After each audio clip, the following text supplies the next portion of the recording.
Modeling, activity 4, modeling with molding materials. We didn't do activity 3 yet, but we are going to do it, so stay tuned for that. We got here Owly because this is our tea party, and we got biscuits. These are molding. We got a massive strawberry. Nom nom nom nom nom nom nom nom.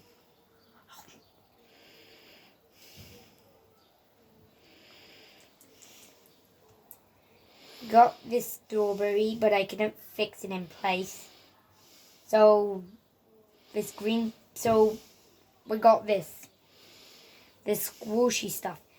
So we got here some biscuits with cream.